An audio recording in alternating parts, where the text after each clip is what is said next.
Hey, good afternoon, everybody. Tom Stewart here. I'm with Liz Trotter. Our guest today is Ajia Holiday, and this is what? Smart business moves. Business moves. Our business moves. All right. Let's see. I need to Doing adjust. this once a week, I can't even remember what we call the show. How about that? Liz? I I need, really liked the week, Tom, when you forgot your name. That was I my need, I need to talk to Victoria. I need cue cards.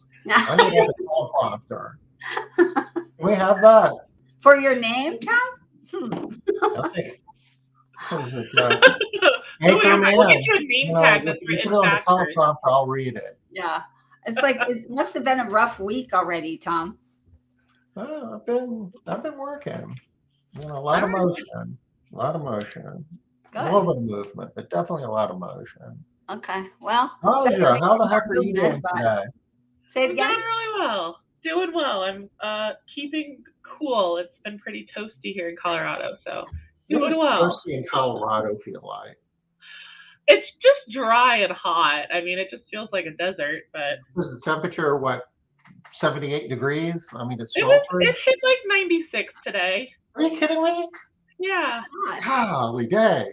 it was pretty That is hot. toasty. We had a couple of 100-degree days in the last week, and that was my house. I was like, why is it so warm in here? The AC is blasting the whole day, and I was like just toasty all day. And then I looked at the temperature, and I was like, that makes sense. Now I know why it's so warm in But you here. don't get, but it gets hotter later and it gets colder sooner. You don't get many of those days. I mean, heck, you'll be shoveling snow in another month, right? Next week. Maybe. Usually July we'll get like about 50% above 90 at least, Oh, if not wow. more. And then August it starts to cool down a little bit. Last year we did have snow in. Did we have snow in September? Maybe it was the year before. The year that everything was on fire, we got snow at one point randomly, but it didn't help. I feel like you guys do get snow a lot, like on Last year, days when it could not be snowy. I can't remember if it was last year or the year before. It didn't snow until New Year's Eve. We Oh, didn't have wow. any snow until New Year's Eve. It was the first snow of the season, and it took forever. Normally, it happens in October, and it did not happen until New Year's Eve. So that was a weird one. Wow. Well, we're just waiting to get our temperatures up like into the 80s. Come on now. We're almost there. Are you kidding me? It's cool. It's like in the 70s. No, I'm actually looking at my thing today. It's going to be 82. So, but Oh, yeah, it's been pretty much in the 70s. that sounds glorious. I Okay. know it has been. I am not complaining, not at all. What you been up to, Liz? Uh, I'm prepping for this event that is coming up next week. So I'm doing all that stuff. And I have so many appointments I have to move. That is so hard. When you're going out of town, then you have to move all your stuff around. Hmm. Dang. I've Do been working. you maybe like plan far enough ahead so you don't schedule stuff Yeah. or No, these are like ongoing things. Like with my circles, I'm in perpetual circles from commitments? 8 to 1 every day. Yeah. So trying to move 8 to 1 every day for almost a week. That's a lot of moving. That's a And I lot of guess moving. why do today what you can do tomorrow? So we'll wait until, the last Yeah. minute. I just canceled all of my regularly scheduled programming for next week today, so I'm with you, Liz. All right. Yeah, I don't feel so bad. You're not Yeah. alone. You know, and half the time I even forget to do that and I just don't show up. I'm thinking, well, heck, they know what I'm doing this week. They don't really expect me. My people still are like, so Liz, we thought you'd be here if you didn't tell us that you were going to be gone. I'm like, God, man, sorry. Y'all don't be coming to Smart Business Moves next week because we're not going to be here. Right. No, Nope. none of us going to be here. Yeah. I especially just because I'm not here every week anyways, so. Yeah. Well, what are we talking about today, y'all? Production planning, some scheduling. We could talk about whatever, but we know that's where my heart and soul lies. Well, last week, just to make the obligatory close the loop, we were talking about the consumer price index, and it was like up to like 9.1, which is as high as it's been for 40 some odd years. that means prices for most things that people buy are going up in a meaningful way.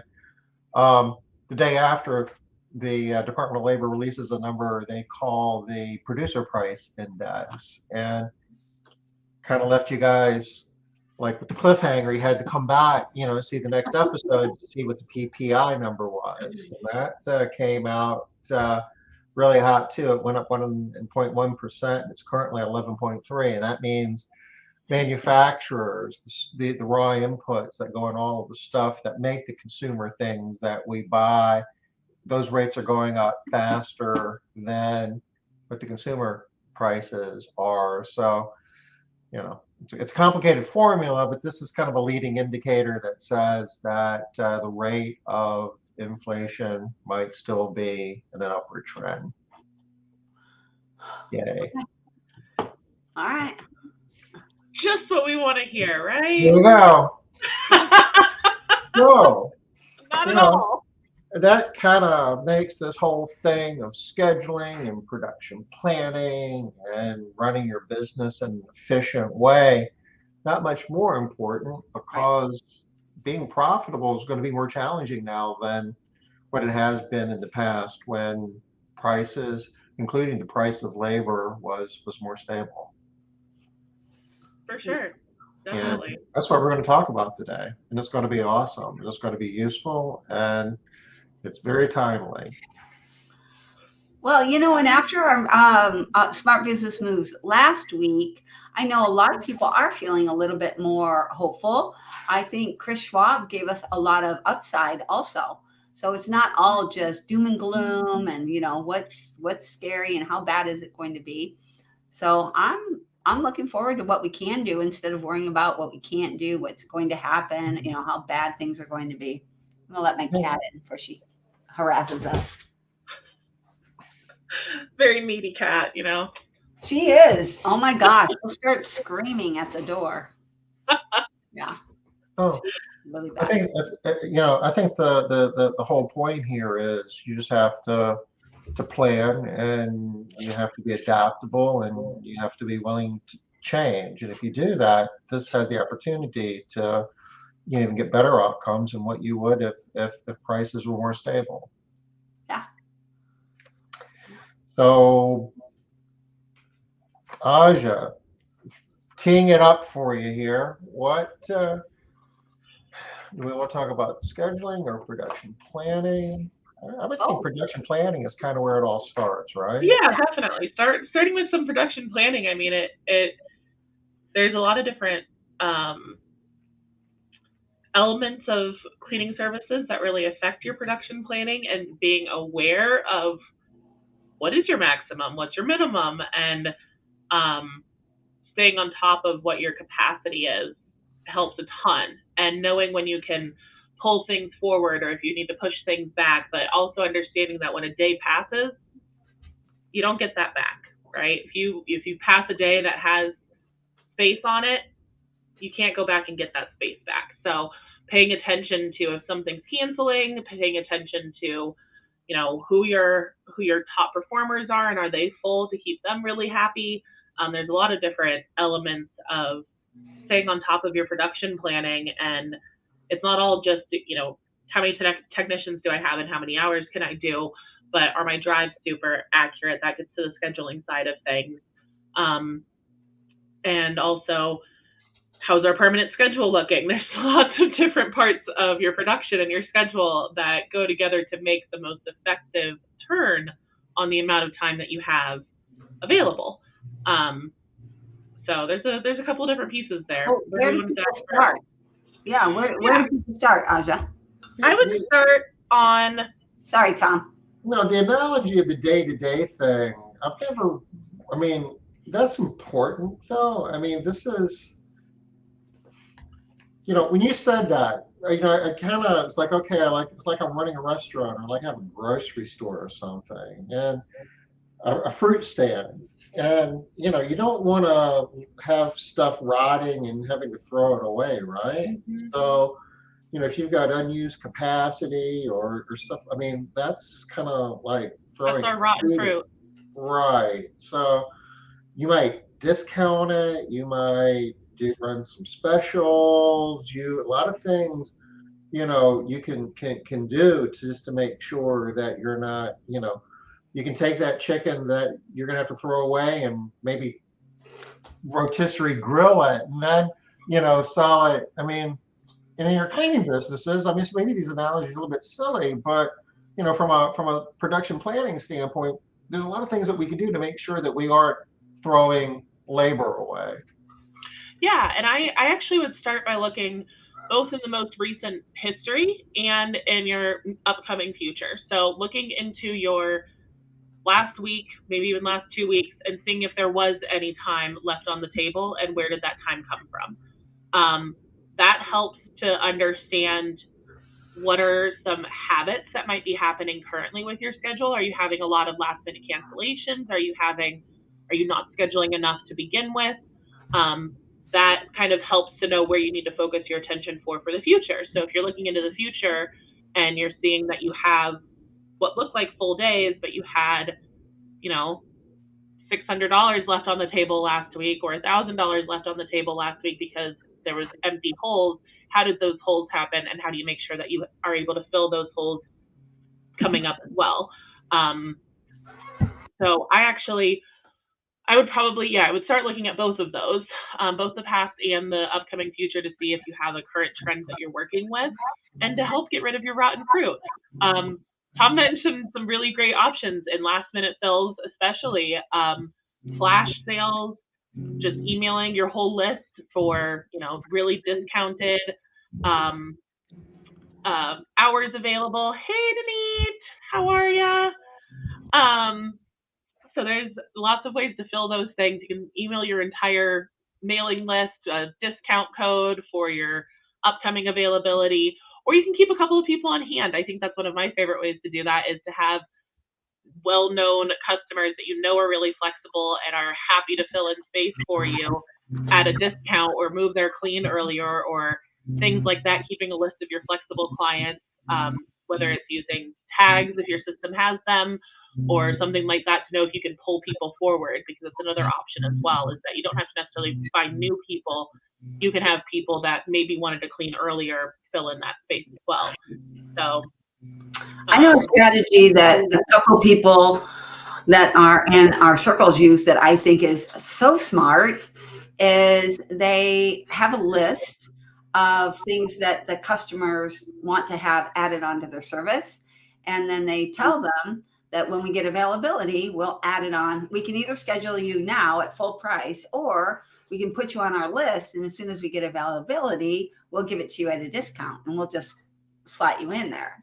And I think that's a really smart way of doing it. So you always have this list of things to pull from, and a group of people that you can go ahead and do this thing for. So it might not be available every single day, but getting a good solid list is like having a strong bench, right? For extra stuff.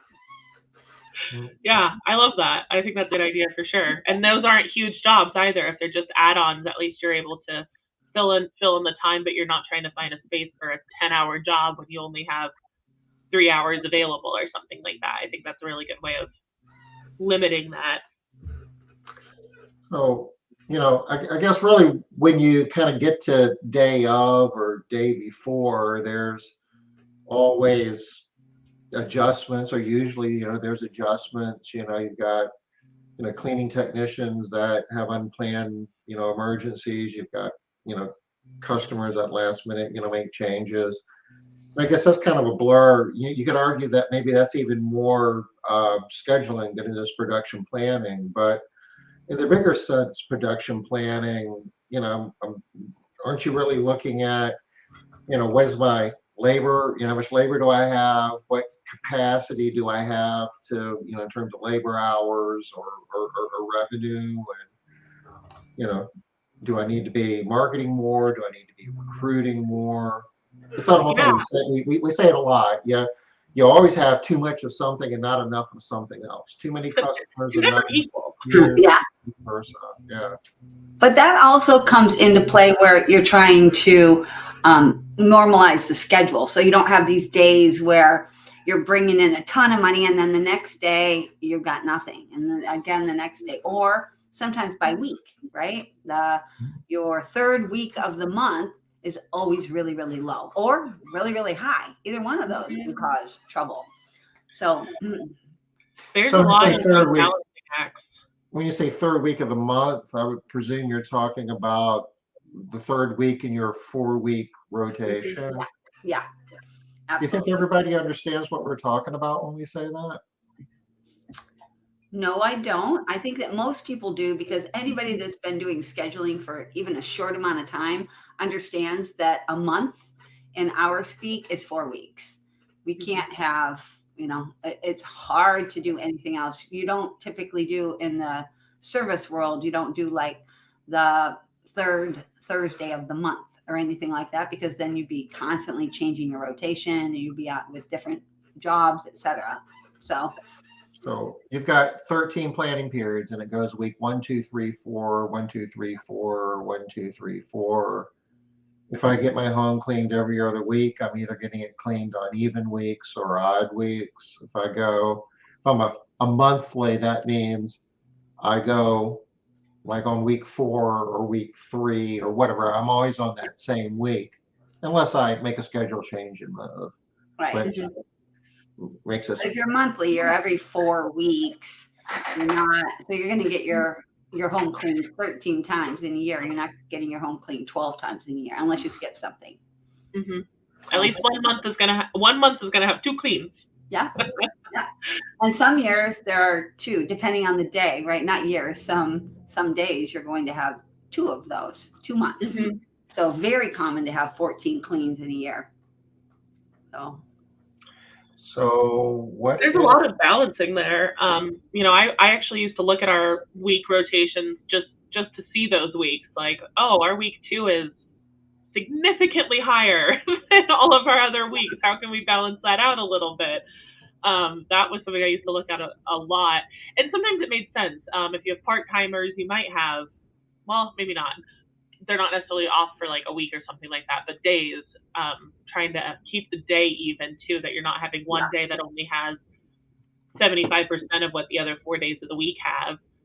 Because then, you're just trying to schedule everybody on Wednesdays. And I don't know about your guys' area, but Wednesdays around here are the days that everybody cancels. We call them like the Wednesday people. They're the ones that are just really flaky. They don't care. All right, so here's another thing that I've been seeing a lot, noticing a lot. What we see is people at the beginning of the year, they had, just as an example, they had 10 employees and they were doing X amount of dollars. And then here we are, maybe 5 months, 3, 4, 5, 6 months later, and you have 10 employees, but you're doing a much larger amount of money. And sometimes that's because of a price increase, but sometimes that's because you were in a crunch situation and your people have had to produce more work, and now they can. So that's an interesting little piece that I've been seeing a lot of lately. Oh, let's see. I feel have higher. Hey, Rochelle, cute picture. All the things that. So what are we hypothesizing here? Monthly clients are more demanding, higher expectations. I think a little bit. And you have to give them more time, because they can't really have you rotating their baseboards. They're not going to get their baseboards done them like once every 4 months or 5, 6 months. So I think it's realistic that they are wanting more done on that monthly, if they're on that monthly rotation. But that's why we charge more. I mean, I don't really know any companies that charge the same amount for monthly as they do for a bi-weekly. Right. And Rochelle's suggesting that you don't want a monthly with 20 cats. Oh, no. Yeah, I'm kind of with you there. I also think it just makes it that much more obvious when you don't do something if they're a monthly client. So if you don't do an area, once you hit that 2-month mark, oh my gosh, it's like it hasn't even been cleaned really before. Like the amount of buildup that happens in a 2-month period is significant. And so I think it makes it like, if you're not doing everything every month, then it is a lot more obvious, and it probably feels a lot dirtier because they are monthly. But man, I don't think I know anybody who's like, oh yeah, monthly clients are my favorite. No, Nobody's favorite. We take them because nobody. it's expected. But man, I just try to price them out. So, I mean, I guess for another day, there's a whole methodology. I mean, it's been a while, but Carrie Knight has been on our show before, and she's got strategies to take monthlies and to turn them into bi-weeklies and weeklies, and mostly bi-weeklies. That's her big push. Yeah. I think Tina Service has some strategies around that too that she shared with us. She does. Yeah. So, from a production planning standpoint, we want to balance the workload. On monthlies, I have something else for monthlies. I'm being able to use them for production planning. It's not my favorite way to do it, but it is a way to kind of use your monthlies as your fillers, because they are less expected on when they're getting cleaned, because they're like, well, I'm only getting cleaned every 4 weeks anyways. So they're usually a bit more flexible with being able to change their dates and helping with your production planning too, and also balancing your weeks, because your monthlies are the reason that you would have the only reason that you'd have 1 week that's out of balance is because of your monthlies. So they have their values. So it can help with your production planning too. And I guess that's really part of the sales process. We can certainly put you on a 4-week rotation, but the consistency is not going to be the same as what you would expect if you were every 2 weeks. You might not be getting the same cleaner every visit. We might have to move you a day here or there to balance it out. But we certainly appreciate from a monthly investment standpoint, it can be more economical, and we'll work with you. So, and that's part of what you're paying for. That's part of what that discount is all about. How do we balance our schedule? Make sure we don't have too much work on one day or the next, or too many labor hours on the even weeks as opposed to the odd weeks. I know that you've got some tricks up your sleeve in terms of ways of managing that, Ajia. Is there anything you want to share with us? I mean, that really comes down to whatever your relationship is between your sales process and your recurring or your scheduler process. I think about the schedule as 2 different types of schedule, an active schedule and our permanent schedule. And everybody is able to schedule on either of those, but you have to understand that the permanent schedule takes priority.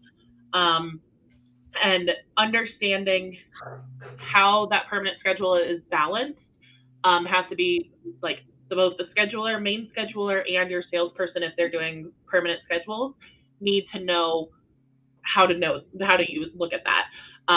In MaidCentral, we use the master schedule. That's what I was using previously, as well as just being able to pay attention to the different rotations. But you can also do this just by looking at projections on a week-by-week basis. And whoever's viewing your scheduling has to know that sometimes you might want to push your one time to the heavier week and try and push those recurring people to the lighter week, just to prepare. That's a little redundant. Prepare for to try and balance. Well, I don't know. Too often we find ourselves post-preparing. Yeah, so pre-preparing. Way too often, Tom. Way too often. Yeah, good point. What's another way of saying reacting? Yeah. So the master schedule, based on what you're saying right now, Ajia, the master schedule and the permanent schedule are the same thing. Yes. All right. Yes. So for people that are using, so you've just introduced a concept, Liz, master schedule. And so the reason I'm bringing it up is because anybody that's on here that is using MaidCentral, and we do have a lot of people that use MaidCentral, in our circles as well, they might think that you're talking about something different with the permanent schedule. But I just want to make sure that it's clear that the master schedule is your permanent schedule. That's the way that you set everything kind of in stone, and that's not what you're changing on the day-to-day basis. Right. So that's the basis of your every week, every 2 week, and every 4 week rotations, what day they're regularly scheduled on and what team and time they're regularly scheduled on. That changes on the active schedule based off of what's actually available, what resources are available, what times are available, resources in terms of time and team, I guess, that those can adjust. just because that's what's available on that day. So your active schedule can be adjusted with one-time jobs, move out. That's where you can kind of fill in some of that additional availability that your permanent schedule doesn't fill. And to help balance something, if you do have an out of balance on your schedule where your, even weeks are significantly heavier than your odd weeks, then you can work to only schedule one-times and move outs and anything that's part of your active schedule on your even weeks, and working to schedule new permanent schedules, new recurring schedules on your odd weeks. And that will help you balance things out without having to move clients that you already have existing on your schedule. So that's how I would try to do that, at least in the preparation side of it, of being proactively getting your schedule to be equal again. Or if you're doing it in response, then you would be contacting your clients and having them move rotations. That's Tom's post preparation. Yeah, that's the post prepare. But for anybody that isn't using the master schedule, regardless of what system you're on, master permanent schedule, highly, highly, highly recommend it. And I'm going to go back to a previous Smart Business Moves that we had, where Joe Walsh was on. You remember that, Tom? We had Joe on, and he made such an impact on a lot of our viewers around the idea that one of the most important things for the satisfaction and joy and ultimate delight of your clients is keeping the same team on the same schedule as a priority. But that is really hard to do. Like I'm not going to say impossible, but so extremely difficult if you're not keeping a master schedule. Everything has to be in your memory then. You're relying on memory too much. Yeah, it was a metric, I guess, that's been coined consistency. And we're actually are building a report and a mechanism to measure that. It's going to be awesome. Nice. Doing a presentation at convention about that and how it works and how to measure it. And I mean, Joe's been talking about consistency for a long time. Yes, very long time.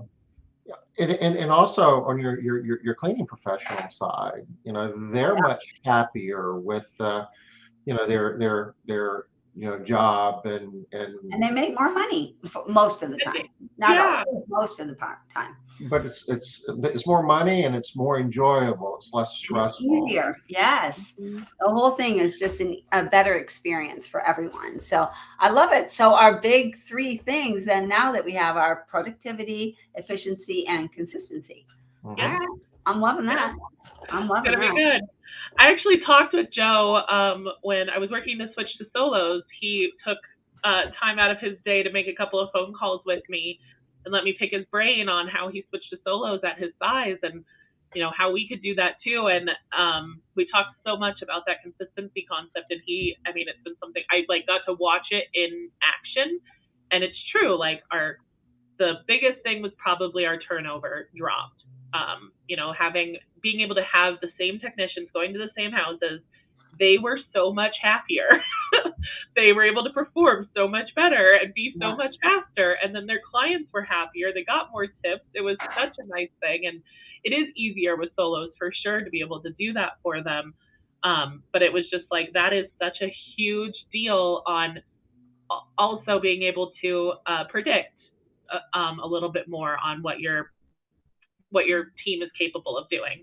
Yeah, absolutely. And so I really believe that. Oh, absolutely. No doubt about that. That has never been a debate about whether or not the clients prefer consistency or not, even when they're not in the home, even when before COVID and everybody worked outside of the home, your clients still wanted that consistency, and for so many obvious reasons. But my point that I really wanted to make was that master schedule, how much easier that makes it. Right? And regardless of how you do it, I don't care what program you're using, setting that master schedule, that permanent schedule that shows who's on these jobs all the time, and then only moving them off when absolutely necessary.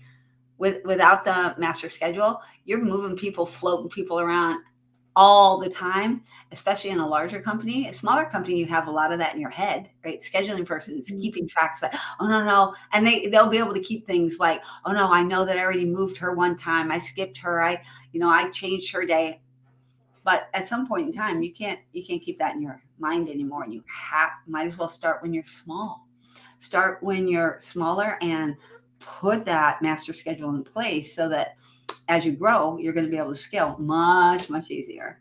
There's a couple of different options. I was thinking about how I would do a master schedule if I didn't have MaidCentral capability. And originally I did it in an Excel spreadsheet where I was just having, each block for each team. But I've been thinking about ideas of how to do that as well for using like just a Google calendar, and having each team be their own calendar. And you can even have a calendar for available openings and having those labeled so that if you're looking for just availability, you can just look at that one team, that one schedule. That one calendar.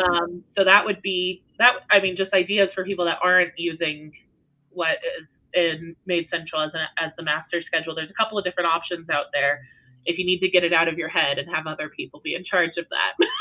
And even if you think you don't need to get out of your head, I'm pushing. Yes. Get out of your head. Regardless of how you do it. I love the Google Calendar option. Right? Everybody's already using Google Calendar. How easy is that? Great idea. So you would have one workbook and a tab for each day of the work week? In Excel, yes. For an Excel or a Google Sheet or something like that, I would have it as one tab for each day of the week, and then a box for each team's availability or what they have scheduled. Which would really be like 4 rows where you would have 4 columns and probably 4 to 5 rows per team, depending on how big of houses, if you're using teams or solos. 2 to 3 if you're using solos, and 4 to 5 if you're using teams. We could build one right now if we wanted to. Yeah. We already have them built. We don't need to. We have shown this before. But I think that, Ajia, your idea about the Google Calendar, that's a new idea. That's something we haven't floated before, right? We haven't shown that. So I think that could easily work as well. A calendar for each team. And so also having that calendar that is just openings, how nice is that? Because that's one of the big struggles, is trying to find that recurring opening, right? And in as few clicks as possible is always my goal, is that as few clicks as possible, be able to see what your openings are for a permanent recurring person or client. Nice. Because that's what everybody's priority is. I'm using my eyeliner as a baton right now.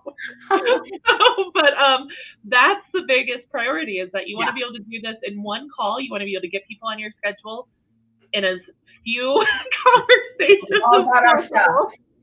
Mine's not eyeliner though. Yeah. It's actually my eyebrow pencils. Mine might be. You never know. Yours is too fat. Yours looks like a remarkable stylist, the same as mine. You guys, well, I can't be fancy with you guys. Yeah.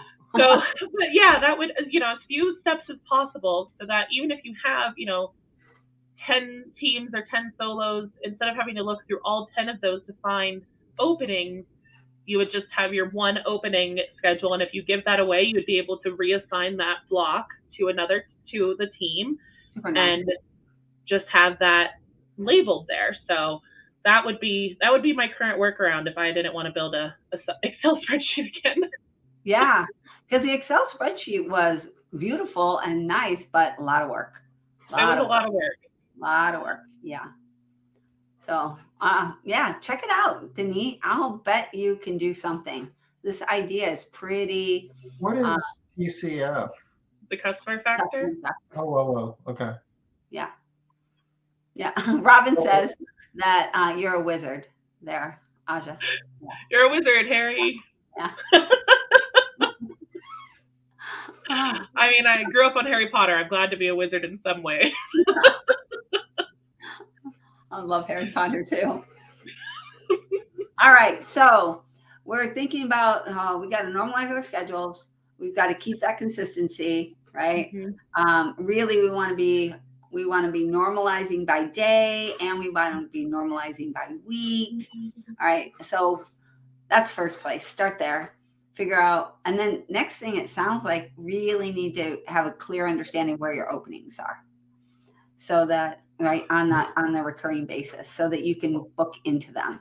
And when you say normalizing, I'm assuming you're like leveling, you're balancing the Leveling. workflow. Balancing.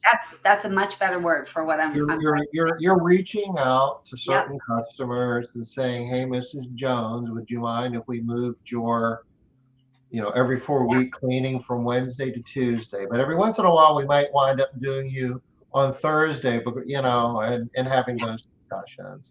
Mm-hmm. Yeah, absolutely. I was definitely starting there, and then probably getting an understanding of what's to be expected from your schedule. What is your absentee rate? What is your skip rate? A couple of measurements that you should be aware of as being your averages within your company to know what your actual production levels are. If you're planning for a 4% absentee rate and you don't have 4% extra staff, then your revenue production, your planning availability is also 4% reduced. So to be able to prepare for that kind of stuff and understand how those work together, that's another big thing too. Know what's consistent for your company, so that you're not overbooking or underbooking yourself consistently based off of skips or absentee rates. Sounds like another spreadsheet. Well, and another really important piece about this is that depending on who is doing your scheduling, if you don't have that number dialed in, your scheduling person will underbook your day. They'll underbook your schedule. They're scared because they're afraid, and they don't want to have to be dealing with the morning of chaos. Yeah. It's less stress. It's easier. I'm not going to have as much stuff to deal with if I'm scheduling light. Yeah. And is that your goal? Do you want your scheduling person scheduling light? No, we want them scheduling as heavy as possible and making it work, right? Finding a way. But you're setting up a bad situation if you don't know what you can actually really, really do. So that kind of gets back into the KPIs though, because if you're measuring properly, you can point out that we had this much rotten produce today. We had to throw away some bananas and lettuce. So I like that analogy, Tom. I'm just hoping that nobody's wondering if you're trying to call some of our employees rotten potatoes. Yeah. Or if they join, just join, probably wondering what in the world are we talking about. Oh, we all own produce stands now, just in case you fish out. No more cleaning services. We all just own produce stands, and we got to find a way to get rid of our rotten produce before it's rotten. Anyways, I think that those all relate for sure. If you don't have an accurate understanding of absentee and skip, how many are you having each day of both of those, your scheduler isn't able to prepare either way. Either prepare for overbooking because of absentee rate or underbooking because of skip rate. How do those balance together? And what, if you have more skips than you do absentee, then you still want to overbook just a little bit based off of your absentee rate. So knowing what the baseline is, in addition to just what technicians are available. Yeah. And it is also really nice to have some floaters on your schedule somewhere, some people that you can use as floaters in case you get into a little bit of a bind, so that your scheduling person doesn't get zapped. Because if your scheduling person gets zapped enough times, they're like, don't know what to do. Doesn't really matter. They're going to persistently and consistently underbook, undersell. Especially. And I was that person for a time. I got some serious PTSD from a couple of overbook periods that I had to learn how to really understand what our schedule was capable of, so I didn't fall back into that. But it was probably one of my biggest fears as a scheduler, and something that I worked really hard not to pass on to the next scheduler was like, overbook it. You overbook it. You can always move them off of it. And I'm in the background being like, I can't believe I said that out loud, but like I understood the idea of that, but I had gotten zapped so many times that even though I knew that was the right thing to do, it was so hard for me to do personally. And I was able to teach it to somebody else because I knew that it was the right thing to do. But it is easy to get like terrified of that feeling of just like first thing in the morning overwhelmed. So those are some tools to really help you prepare for that and make sure that that's not happening, every single day. It's interesting though, because large organizations, publicly traded companies, very successful and profitable and so forth, airlines they certainly overbook, right? And they know they're going to have a certain number of cancellations, blah blah blah blah blah. But they're playing the averages, and they know there's going to be a certain percentage of the time that they're going to have to, offer the deal. Yeah. Now more so, I think their models are a little off, though. I guess some things have changed, and they're doing that a lot more. I guess too many canceled flights. The system's broken at the moment, but they get it figured out. But that's been going on. Right. Yeah. But you know what? They have been doing that since long before COVID, since long before any of this stuff happened. And it worked really, really well for a really, really long time. Yes, things are different now. And we all have to figure out how to work within the new realm. And they do too. So I don't think it's shocking or surprising at all that they're struggling a little bit. They're still trying to do the same old thing that they've always done. And times are different. You would call it unprecedented times, I think, Tom. But you call it, in the context of house cleaning, we call it getting zapped. And the context of bigger businesses, they're just doing business. That's part of it. And it's not a, it's not a fail. It's not, a lot of drama. It's SOP. They know a certain percentage of the time, this is going to be the drill. Yeah. And really, that seems to be such a smarter way to do it, even for small businesses. Listen, SOP is we always overbook. And on the morning of, this is how it looks. This is how we manage that. Not, oh my gosh, it's going to be chaos. It's going to be chaotic. It's going to be terrible. No, this is how we do that. This is how we deal with it on the morning of. And having better systems in place for managing that. So it seems more part of the norm. It just makes more sense. And it helps keep you from leaving, empty produce on the stand, from leaving those, like, you can never get that revenue back. Once that day has passed, you can never get those hours back. And if you do have to move 1 to 2 jobs off of that day, you are getting that maximum revenue out of that day. You literally squeezed out the absolute maximum out of that day. And it does, it works. It still works. And no matter what size you are, it still works to do it that way. And be able to walk that line. And if we've done, discussions on, break-even point before, and most of the homes you're cleaning in a day, the revenue off of those homes is going to cover your variable cost, cover your fixed operating cost. And it's really those last few homes that you're cleaning that really represents any profit you can hope to make. So, okay, maybe I'm cleaning 50 homes today and 2 of them cancel. Well, it's okay, I'm still cleaning 48. But, if you're working with a 10% profit margin, then, that's 40% of your profit you just lost by not cleaning those 2 homes. That's a really good point, for sure. Which kind of defeats the purpose of getting out of bed and cleaning any homes at all. And I think that's where the KPIs really come in handy, because there's a disconnect between the information that the owner has. The owner knows about break even, that the owner understands it, but without that tracking, without the person that's doing the scheduling, seeing it, understanding it on a regular basis, viscerally understanding it, they're still going to underschedule. They're still going to schedule light, because even though, I hear what you're saying, but I don't want the chaos in my life. So even the education about why and the amount of money, that's your problem. As the owner of the company, that part's your problem. I'm just worrying about my problem. I don't want to have a bad morning, right? So as I think especially now we are seeing even more of that where people are not really happy to put themselves on the line for the owner to be making more money without really good understanding.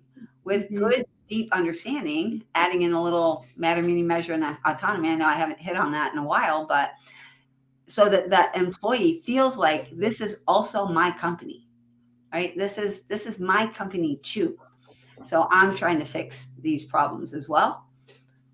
Without that, they're going to continue to undersell. One way that I know some companies deal with that is the scheduler doesn't sell, right? They don't handle sales. But when you're a smaller company, that's usually not an option, right? You're handling all of that. You're wearing all the hats. So many hats on one face, one head. And the truth is, many CBOs are having the same issue. They also are like, yeah, I know that I need to book it tight because otherwise I'm losing my profit, but it's not worth it to me. Like, I don't want the hassle. Mornings are so chaotic. So back to the master schedule, y'all. Back to the master schedule. Back to the master schedule helps a lot of that. Pre-planning is a lot better than post-planning. So much better. So much better. Pre-prepare. I mean, it also goes into like, what are the expectations of your technicians? What are their hours expectations? And what else? What are they? What is their efficiency? How productive are they? There's lots of different ways to measure this. That is, sure, if you don't want to have that level of work on each technician or each team, then you have a staffing constraint on your production, and that needs to be addressed as well. And it might be a matter of having, extra staff so that you don't have to worry about that, but still make your break even. That's okay. You can make that decision. If you still really want to make that profit mark without having to do all of the morning stuff, that's a possibility too.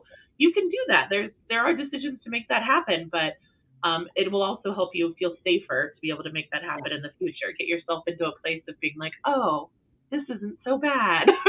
Convince yourself that it's a good thing without throwing yourself into the fire. Well, I'm also going to say that takes us back to data, right? You have to have the data. You have to be able to know what those numbers are so that you can make those decisions. Otherwise, you're flying blind. Sometimes you're getting lucky and sometimes you're not. And the data keeps it so that you're always on the lucky side. Right? You can make those smarter decisions. And then even if you make the decision, no, Mondays or maybe not Mondays, Fridays are always chaotic. And no, I don't want to have a chaotic Friday. I'm always booking them light. All right, then you know what's going to happen. You know that you're losing money because you have the data to see. Maybe that's a trade-off for you. And I know for a lot of people, it is a trade-off. Fine. But you got to have the data. Especially important given with what's happening with wages and inflation and all of the changes, that you can be sending out the same number of teams and cleaning the same number of homes and find out that your break even number is changing week after week. With gas changing, with the price of our supplies changing, equipment. And a lot of times those numbers are changing such a small amount, you think it's not going to impact. I was actually talking to somebody just a couple of weeks ago. Barkeeper's Friend has gone up in their area, but only by 12 cents. What the heck? How much Barkeeper's Friend do you guys use? Right? Most companies are using a lot of Barkeeper's Friend. 12 cents?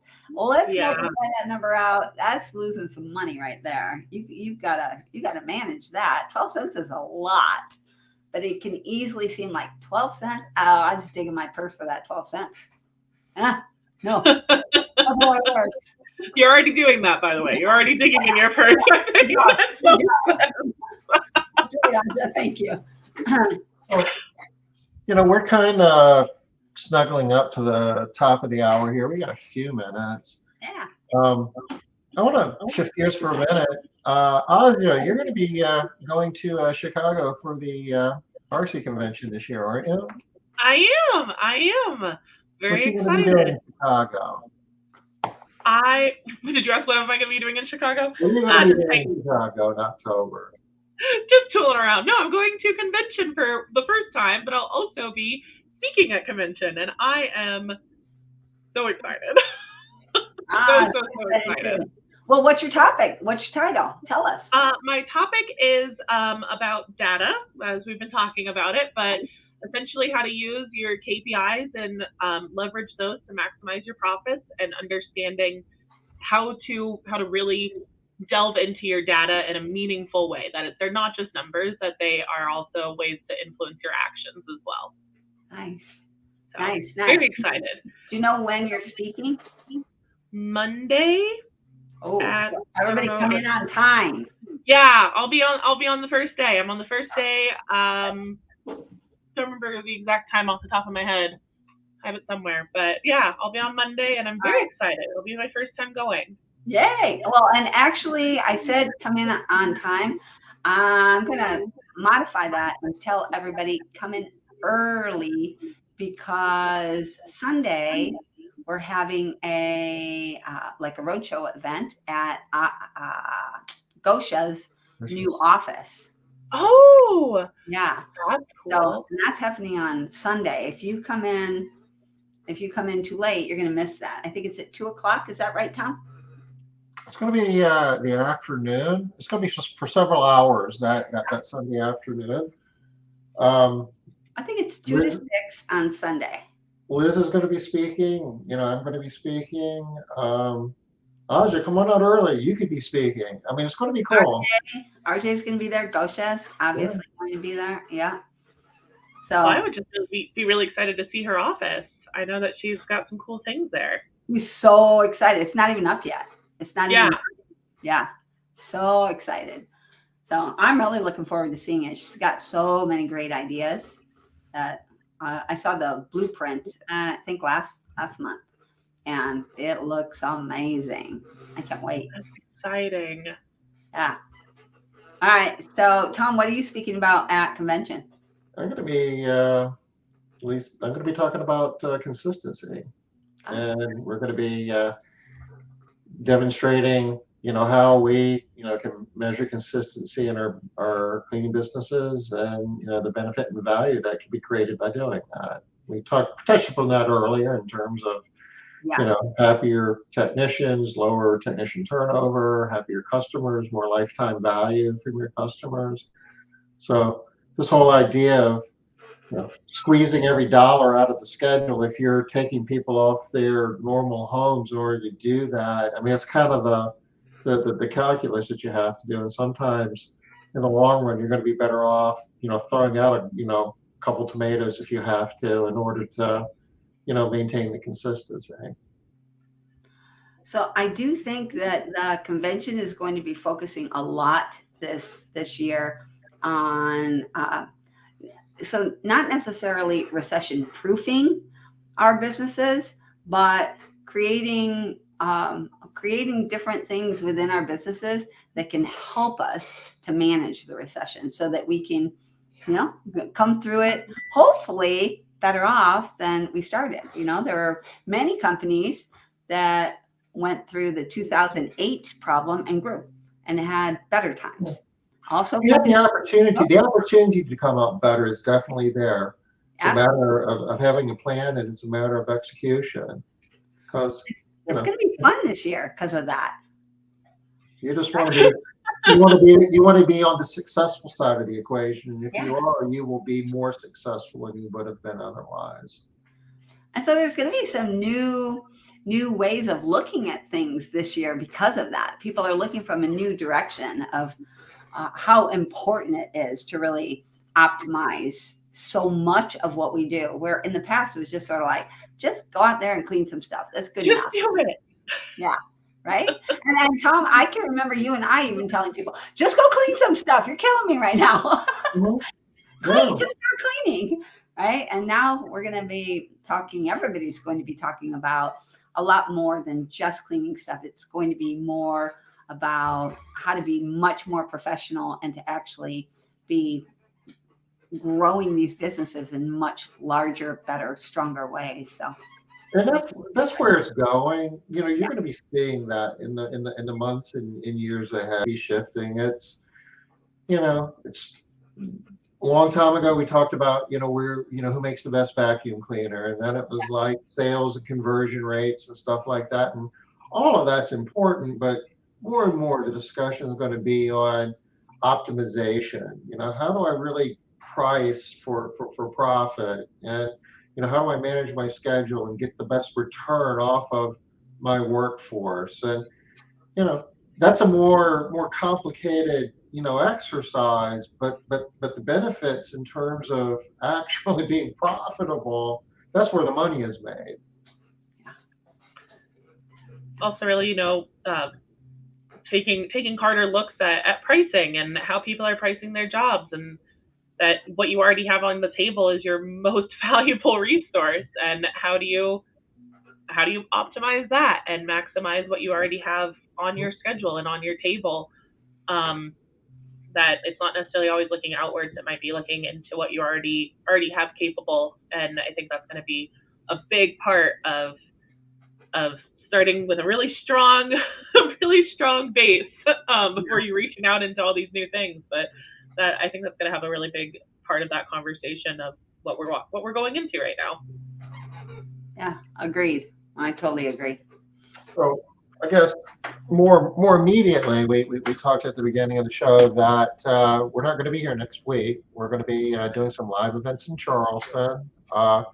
Beginning of next week, I guess there's a 2-day event, Tuesday and Wednesday. It's what we call MaidCentral Academy Live. It's a workshop for MaidCentral partners where we show them basically what we call core KPIs out of MaidCentral, and kind of how they stack up against the entire MaidCentral community, and show them how to use MaidCentral to drive those numbers in a direction to get more predictable outcomes. And Liz, you're going to be doing a program on Thursday and Friday of next week? Thursday, Friday, and Saturday, directly following your event.